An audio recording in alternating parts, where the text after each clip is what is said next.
Muy buenas. Bueno, pues en el comentario crítico de hoy quiero hablar sobre el componente o componentes irracionales de la existencia humana.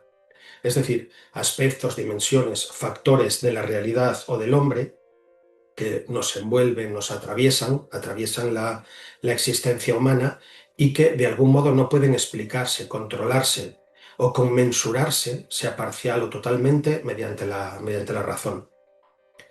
Pero antes de abordar estos aspectos y estos componentes irracionales, parece obligado pues aclarar qué entendemos por racional e irracional y desde qué filosofía estamos abordando además esta cuestión de los componentes irracionales de la existencia humana. Porque no es lo mismo partir de una filosofía que concibe el mundo como un orden racional, como ocurre por ejemplo en Platón o en Santo Tomás, que otra filosofía que considera, por ejemplo, irracional el fundamento último de la realidad o del hombre, como podrían ser figuras como Schopenhauer o Nietzsche. Como tampoco es lo mismo situarse en alguna filosofía o corriente como la filosofía analítica o como el positivismo lógico, el primer Wittgenstein, para los que preguntarse si el mundo es racional o irracional carece en gran medida de sentido filosófico, al no poder formularse precisamente estas cuestiones con un sentido verificado o verificable. En mi caso, voy a moverme dentro de las categorías e ideas del materialismo filosófico, para quien no existe propiamente una razón o una irracionalidad con mayúsculas, sino que la racionalidad es siempre una racionalidad múltiple, ligada siempre a unos materiales y enmarcada siempre dentro de unos marcos concretos de racionalidad y que por tanto se expresa siempre o se da siempre como racionalidad lógica, racionalidad matemática, biológica, racionalidad técnica, racionalidad de una institución sociocultural en un contexto determinado, etc. Y correlativamente, lo irracional no hay que entenderlo como una fuerza misteriosa, un fondo oculto de la realidad o del hombre, sino precisamente como las contradicciones, inconmensurabilidades, límites o fracasos que aparecen siempre en el interior de estos marcos concretos de racionalidad.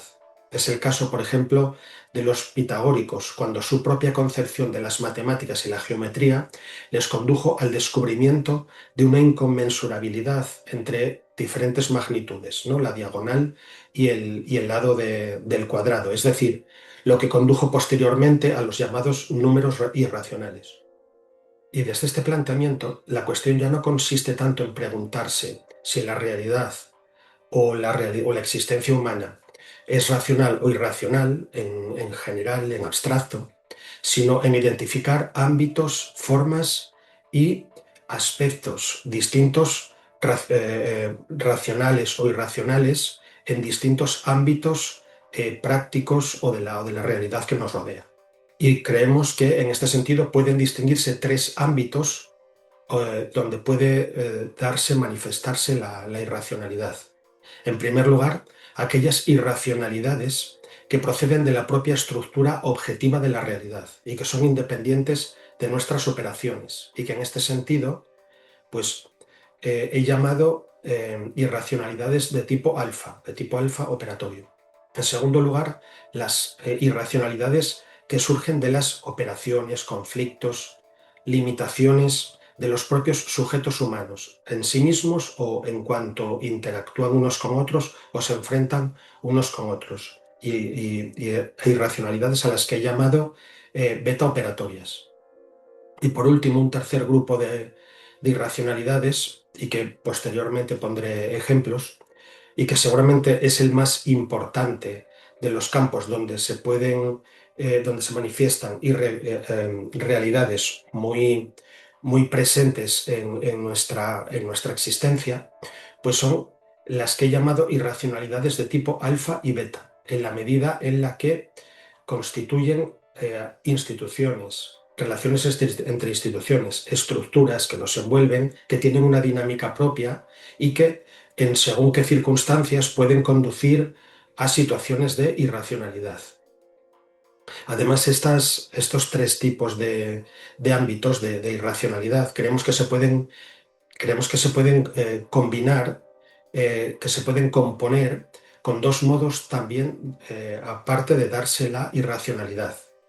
En la medida en que la irracionalidad puede darse de modo constitutivo, es decir, cuando la irracionalidad es constitutiva al propio material donde se manifiesta, y por tanto ese material nunca, o esa irracionalidad nunca ha estado sometida antes, previamente, a un orden irracional, puesto que es constitutiva ese material, y por otro lado, la que he llamado irracionalidad privativa, que surge precisamente por la ruptura, la degradación, la pérdida de una racionalidad previamente constituida, como ocurre, por ejemplo, con la guerra, como pérdida o ruptura de un orden político anterior o de unas relaciones entre sociedades políticas anterior.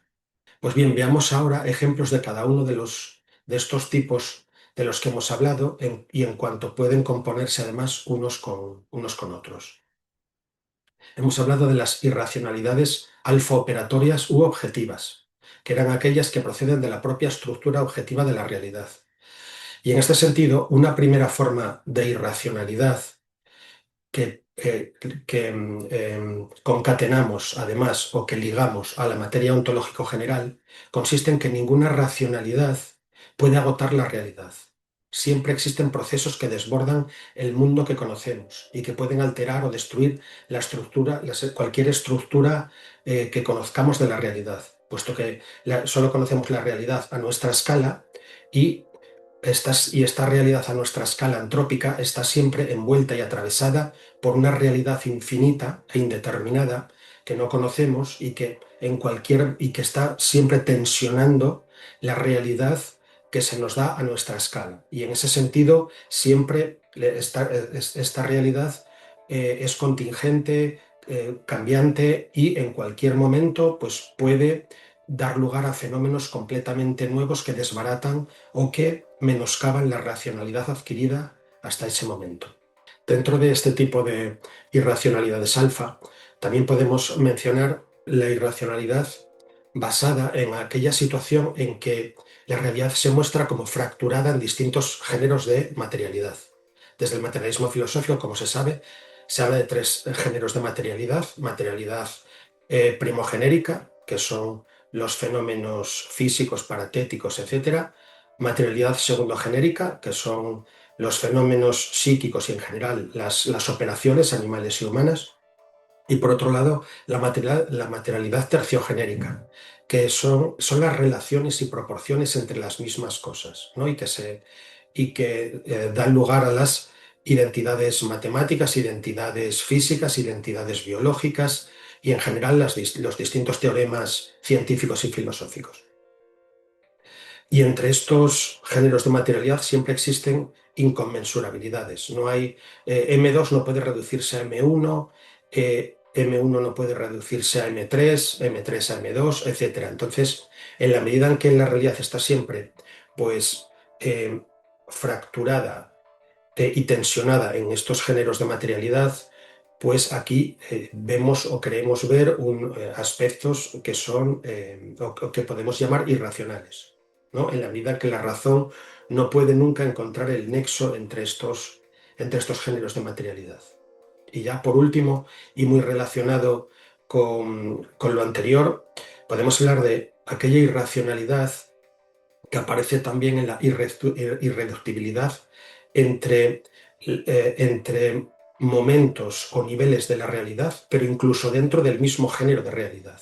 Por ejemplo, la biología no se reduce a la física, el razonamiento no se explica solo por la percepción o la memoria, y el derecho y la moral no pueden reducirse sin más a otras construcciones culturales. Es decir, las fracturas no hay que situarlas solo ni relacionadas con la materia ontológico general, ni entre unos géneros de materialidad y otros, sino también dentro de cada género de materialidad hay inconmensurabilidades, fracturas, etc. Y estas son las irracionalidades en las que hemos llamado alfa operatorias. Y en este ámbito creo que seguramente hay que situar también a figuras como Schopenhauer y Nietzsche. En cuanto a ambos autores, consideran que el mundo no está gobernado en último término o que en último término no es racional el mundo para estos autores, sino que está presidido por una suerte de fuerza vital anterior al pensamiento, que Schopenhauer llama voluntad y Nietzsche llama voluntad de poder. Por otro lado, tenemos las que hemos llamado irracionalidades metaoperatorias, que son aquellas que surgen, como hemos dicho, de las operaciones de los sujetos y de su conducta, especialmente en cuanto desempeñan múltiples roles dentro de una determinada estructura social y cultural. Y aquí podemos hablar seguramente de irracionalidades prácticas, que surgen cuando la propia acción fracasa o entra en contradicción con sus fines. Es, por ejemplo, y que es algo muy típico, cuando hacemos lo contrario de lo que consideramos que es lo mejor, ¿no? Eh, Sé que es lo bueno, pero aún así dejo de hacer lo bueno. Aquí hablamos de errores técnicos, improvisaciones, decisiones precipitadas, efectos perversos de la acción, etc. Por otro lado, tenemos lo que podemos llamar irracionalidades de tipo psicológico, que son aquellas que proceden de las limitaciones cognitivas y afectivas de los sujetos. Las pasiones, sesgos cognitivos, prejuicios, autoengaño, mala fe, falsas percepciones, etc. En este ámbito sí creo que se pueden situar también las que podemos llamar irracionalidades sociales o intersubjetivas, que nacen del enfrentamiento o la coordinación imperfecta entre sujetos. Y aquí hay que situar la violencia, las guerras, los rumores, el pánico colectivo, la polarización, la propaganda, la incomunicación, la espiral del silencio, etc.